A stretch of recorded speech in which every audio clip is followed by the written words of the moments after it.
afternoon. Thank you for coming.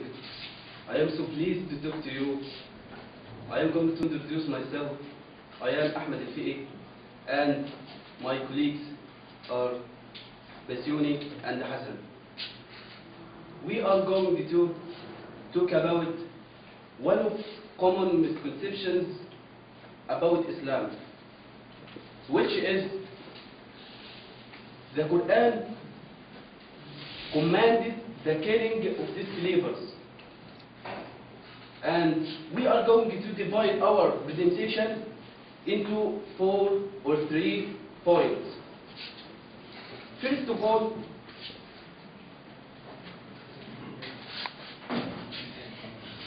why is this misconception? Secondly, disprove or refuting this misconception. Secondly and finally, Islamic rules about killing. And we will so pleased to talk to you in this misconception, and Basyuni will talk to you about this. And our presentation will take about 10 minutes. And we are so pleased with you, and Basyuni can discuss with you this presentation. Hi, how are you doing? Room is getting smaller, actually. Anyway, yeah. The first thing I'm going to speak about is just why there is this misconception. There are 4 reasons actually for that.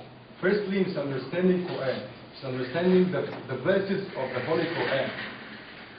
If you notice, if you've listened for the first time for the verse which says, "Find those who don't believe in Allah know the day of judgment," you will think that Muslims are allowed or has been ordered to kill any disbeliever or any innocent person they may see. And this is wrong idea. Why? Because, as you know, you have to know firstly the surrounding circumstances, the stories, what is behind the verse. You have firstly to understand the event. Why did this verse come to us? This is firstly, you have to know the surrounding circumstances. And the second one is misunderstanding Sunnah. Misunderstanding Sunnah, if you listen for the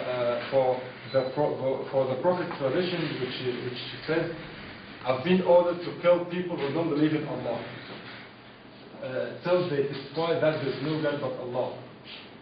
You will think we've been ordered to kill all disbelievers, and this is a wrong idea. Fighting and killing people isn't allowed in our religion, but it's just you have to know, as I told you, surround circumstances and events and story around this verse or around this tradition. Okay? And then hidden intentions. Yeah, hidden intentions of some of famous Islamic groups, especially organizations. For instance, we are going to speak about organizations, Islamic organizations in UK or States or any place. You'll just find they're helping even Muslims because they want anything. They want another aims, not just religious aims, or not just they are doing that for Allah. They are doing that for another aims, like political aims, financial aims. They wanna something else more than the religious reason. And finally, the media. The fourth reason for our presentation, for our misconception, is the media, propaganda, TV programs, and especially sites on the internet. If you search it for anything on the internet, you will find Islam is being insulted, the Prophet is being insulted, and there is a proverb, there is a saying which says, if you want to believe in something, you have to repeat it more than one time. So every time I'm going to search on the internet, I'll see Islam is the religion of terrorism. Islam is the religion of fighting, of killing, of attacking people, and this is a wrong idea. You have firstly to know, you have firstly to get experience to decide that is it Islam is the religion of terrorism or not. And then we're going to disprove our misconception. Actually, there are lots of verses which prove my sayings, but I picked you just two verses. The first verse says, Allah says in the Holy Qur'an, fight in the cause of Allah, those who fight you, but don't transgress limits. Don't transgress limits, for Allah doesn't love transgressors. Okay? And the second and the most important evidence of my presentation, I want you to concentrate in this verse. Whoever kills a single soul for other than a soul killed or for corruption in the earth, it is as though he had killed all of humanity together. This is found in our Holy Qur'an, actually. And whoever saves the life of a single soul, it is as though he had saved the life of all of humanity together. Okay? And then I'm gonna prove my sayings by Sunnah. There are lots of traditions, but I picked you two. The first tradition is about declared war.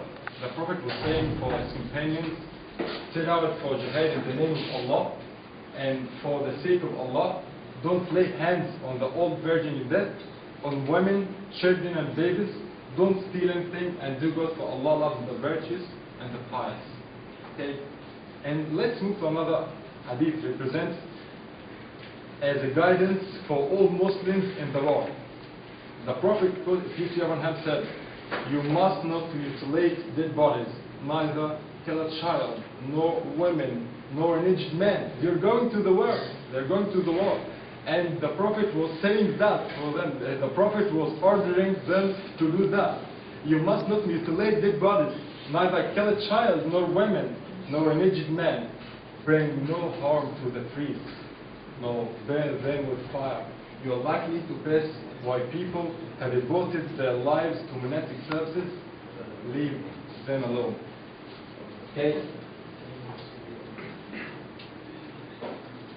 And I'm going to turn to the historical and logical evidence.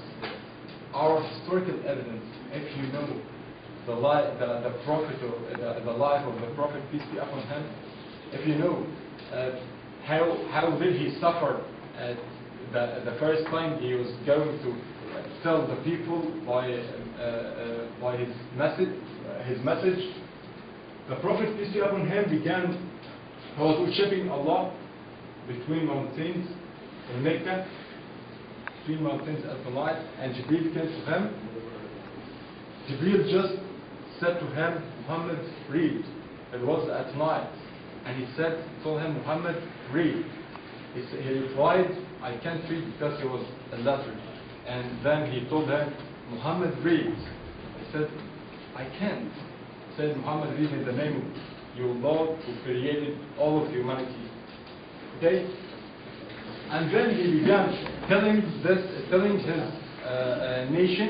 He called them, he was standing in front of the mountains, and he called them, and he said, what are you doing if I told you that there are lots of camels behind this mountain?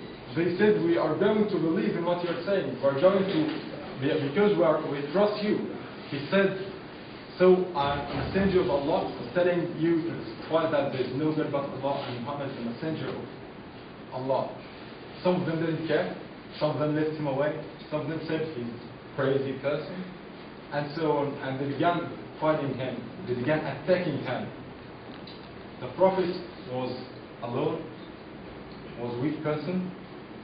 He just told his friend Abu Bakr, I'm going to immigrate Mecca. I'm going to leave Mecca because they're trying to kill me. And he had already immigrated. Had already left Mecca. And went to Al-Madinah, which is here. From Mecca to Al-Madinah. So the Prophet, peace be upon him, wasn't able to do anything for himself. How come? Allah's ordering him to kill people and fight people and to make terrorists, and he isn't able just to defend himself, just to protect himself. But the believable thing, what can we believe is that when Allah subhanahu wa ta'ala, when Allah glory be to him, He told him, he was supporting him, he was telling him, just defend yourself, just try to protect yourself. You are a strong man, you are a strong ummah. Although they were just a few people, they were just weak persons, they were poor. All of the Prophet followers were just poor persons, and then Allah subhanahu wa ta'ala supported them.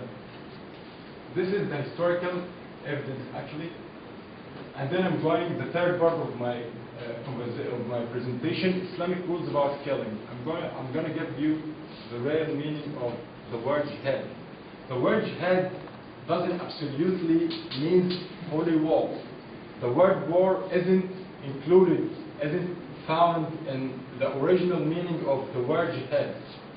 The word jihad means to struggle, to strive, to put all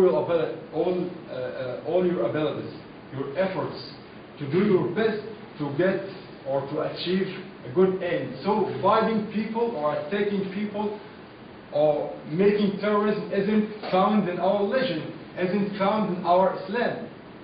And the Prophet prohibited us, and Allah as well prohibited us to do something like that, to do terrorism, to make terrorism to people, to fight people, to attack people, and so on.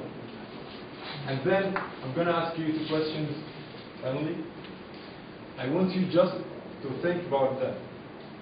Just put the answer in your mind. Just think.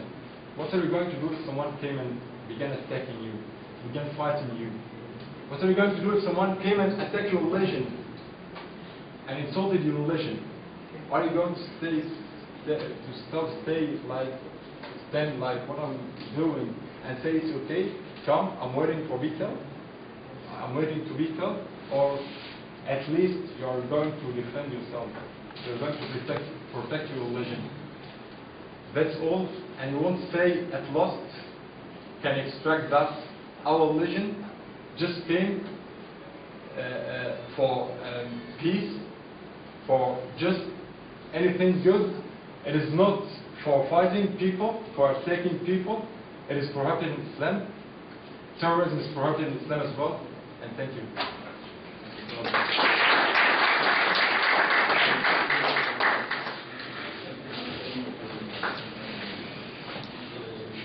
Now, we've known the main reasons of this misconception. How did we prove and the general Islamic rule about killing? And finally, if Islam commands killing of disbelievers, you won't see anyone of these famous and interesting people who converted to Islam. Thanks for your attention, and be pleased if you ask any questions.